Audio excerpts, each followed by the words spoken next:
Ya, seperti yang pernah saya sampaikan kemarin, analisa hukum saya bahwa Nikita Mirzani setelah dilakukan pemeriksaan sebagai tersangka pasti dilakukan penahanan. Pertimbangannya adalah penahanan itu telah memenuhi syarat objektif dan syarat subjektif.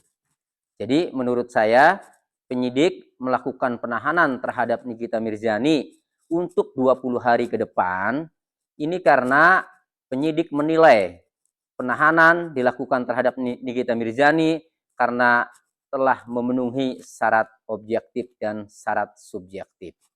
Apa itu syarat objektif?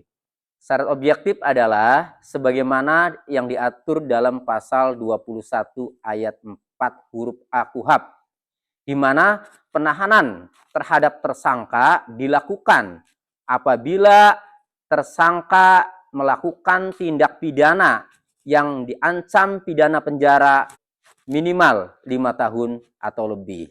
Nah, Nikita Mirzani ini kan perkaranya atau kasusnya itu dikenakan 3 pasal. Pertama, pasal 27B ayat 2, junto pasal 45 ayat 10 Undang-Undang Informasi dan Transaksi Elektronik dengan ancaman pidana penjara paling lama 6 tahun. 6 tahun ini tentu sesuai yang disyaratkan oleh pasal 21 ayat 4 huruf A. Nah, kemudian yang kedua, Nikita Mirzani juga dikenakan pasal 368 KUHP tentang pemerasan, di mana ancaman hukumannya adalah paling lama 9 tahun. Ancaman 9 tahun penjara juga ini telah memenuhi syarat pasal 21 ayat 4 huruf A.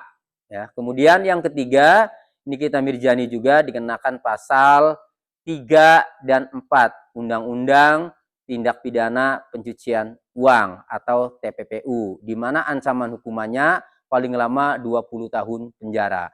Ancaman 20 tahun penjara ini juga memenuhi syarat sebagaimana dimaksud dalam pasal 21 ayat 4 huruf A KUHP karena lebih dari 5 tahun.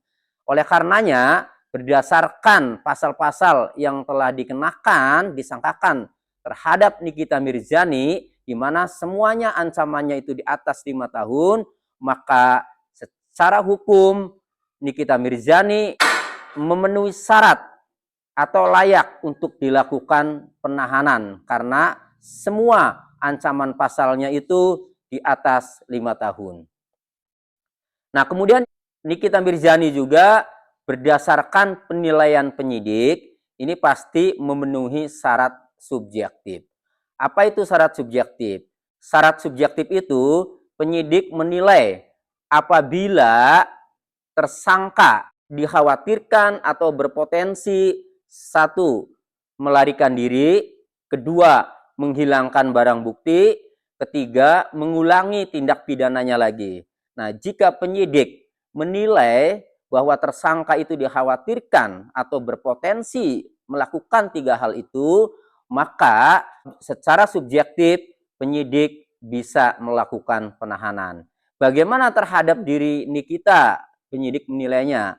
Menurut saya penyidik menilainya karena Nikita 2 kali tidak datang ketika dipanggil atau dalam pemeriksaan sebagai tersangka, maka itu menjadi penilaian penyidik bahwa Nikita dinilai oleh penyidik tidak kooperatif. Sehingga penyidik menggunakan kewenangannya berdasarkan syarat subjektif, kemudian penyidik melakukan penahanan. Meskipun hari ini Nikita datang sendiri tanpa dijemput paksa, tanpa dibawa paksa. Tetapi ketidakhadiran 2 kali itu membuat penyidik sudah terlanjur menilai Nikita Mirzani tidak kooperatif. Itu. Sehingga ketika dilakukan pemeriksaan, penyidik pasti pertimbangannya selain syarat objektif tadi juga ada syarat subjektif. Sehingga menurut saya kesimpulannya wajar kalau penyidik kemudian melakukan penahanan terhadap Nikita Mirzani karena baik secara syarat objektif maupun syarat subjektif menurut saya itu sudah memenuhi semua sehingga penyidik kemudian melakukan penahanan terhadap Nikita Mirzani. Nah, kemudian saya melihat penjelasan dari Kabid Humas Polda Metro Jaya bahwa kasus ini mulai dilaporkan itu pada bulan Desember 2024. Kemudian sekarang bulan Maret di awal ini sudah dilakukan penahanan dan sejak Februari sudah ditetapkan sebagai tersangka. Menurut saya ini penyidik kerjanya luar biasa cepat ini ya. Kemudian Kabid Humas Polda Metro Jaya juga tadi menjelaskan bahwa ada 9 dokumen yang disita sebagai alat bukti atau barang bukti atas dugaan tindak pidana pengancaman atau pemerasan baik secara elektronik, Undang-Undang ITE maupun pemerasan yang diatur dalam pasal 368 KUHP. Nah, dari 9 dokumen itu diantaranya ada bukti transkrip atau ekstraksi percakapan dari alat komunikasi. Nah, ekstraksi itu tidak mudah. Ekstraksi ini menggunakan ahli. Dan tadi Kabid Humas menyampaikan bahwa ada 5 ahli. Mengekstraksi dan mendatangkan 5 ahli ini, menurut saya, ini sebagai bentuk keseriusan penyidik untuk menangani dugaan tindak pidana pemerasan dengan tersangka Nikita Mirzani dan asistennya Ismail ini. Jadi menurut saya itu bentuk keseriusan. Kenapa saya katakan ini bentuk keseriusan? Karena ini dalam waktu yang cepat ya, sampai ditetapkan tersangka, itu hanya berapa bulan, Desember, Januari, ya, Februari, hanya waktu 3 bulan kurang lebih.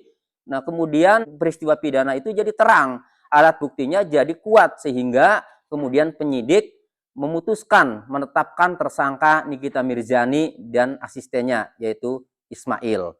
Nah jadi itu menurut saya bentuk keseriusan penyidik Polda Metro Jaya untuk menangani kasus ini jadi terang benderang.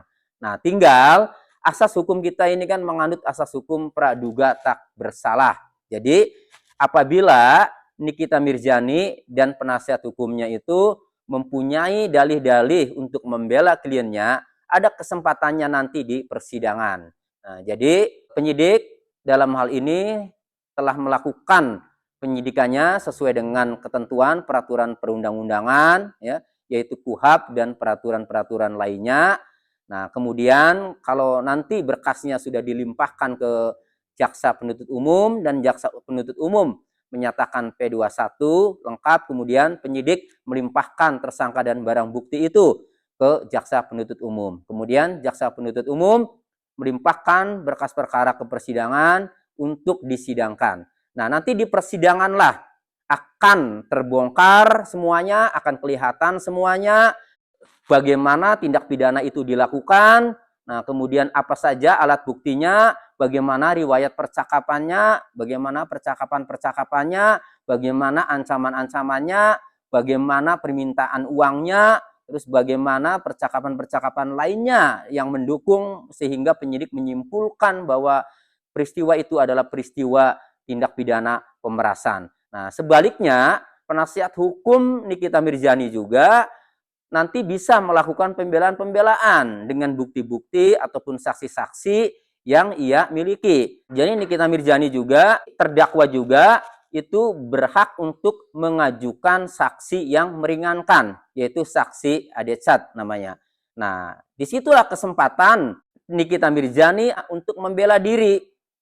Jadi kalau memang mempunyai alat bukti atau saksi-saksi atau bukti lainnya bahwa Nikita Mirzani tidak melakukan pemerasan, maka nanti di pengadilanlah kesempatan bagi Nikita Mirzani atau penasihat hukumnya untuk melakukan pembelaan. Kita semua masyarakat ini dibuat bingung karena banyak sekali masyarakat yang meminta agar Nikita Mirzani segera ditahan, segera diadili. Namun ada juga di media sosial bahwa atas pernyataan Nikita Mirzani yang merasa tidak memeras, kemudian banyak juga masyarakat yang masih membela Nikita Mirzani. Itu semua nanti akan terungkap secara terang di persidangan. Oleh karenanya kita semua menunggu nanti bagaimana persidangan itu berlangsung. Syukur-syukur persidangan itu nanti ditayangkan secara live ya, karena terbuka untuk umum ya, karena ini bukan kasus asusila atau kasus yang tersangka atau terdakwanya anak ya, maka saya berharap nanti persidangannya itu bisa disiarkan langsung oleh televisi atau oleh media infotainment secara online. Demikian dari saya, terima kasih.